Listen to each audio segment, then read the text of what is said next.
Hello, Green Light Today family. It is so nice to talk to you again.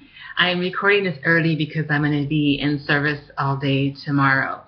I just wanted to talk about what's happening or what's being exposed in our country right now. It's been happening for a very long time, but that about domestic violence and violence against children. And it's not just in the NFL. I mean, this is the field that I work in, so it happens so many more times, and I think there may be some of us who are a victim of violence. And people always ask me, well, why is it like this? How does it get that way?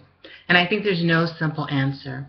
But I know I have to search in my heart for those moments when I have pain and I do things to get away from the pain.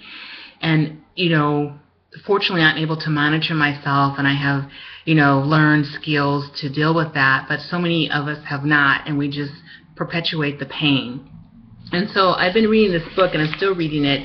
I had told you a couple weeks ago, When the Heart Waits by Sue Monk Kidd, and she gave this example. She's been going through fairy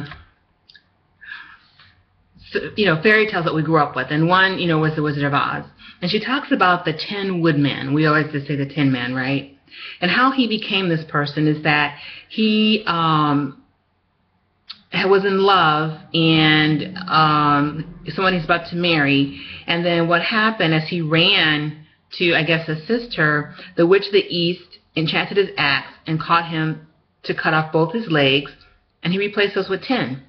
Then he cut off his arms and replaced those with tin. And then finally his entire body had been cut away and replaced with tin. He was no longer covered in warm flesh, but was trapped in an unfeeling armor. He did this to himself.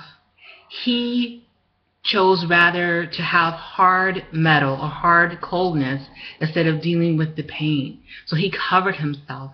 And I just wonder, there are moments in my life why it's so much easier just to cover the pain.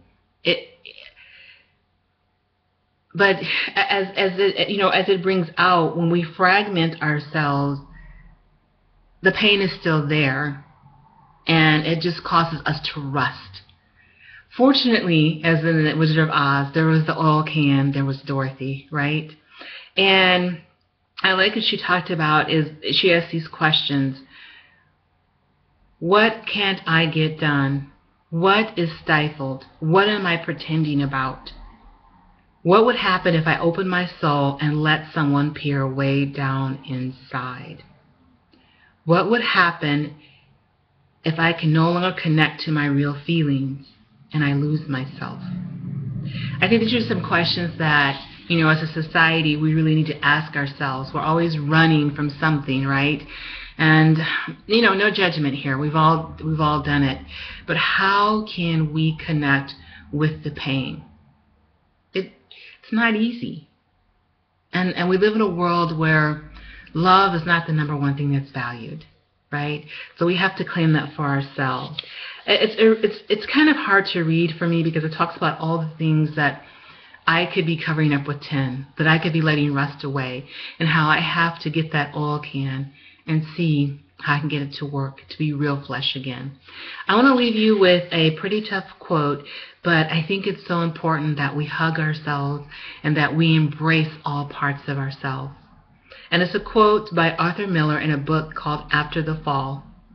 He says, I had the same dream each night, that I had a child, and even in the dream I saw that the child was my life, and it was an idiot, and I ran away.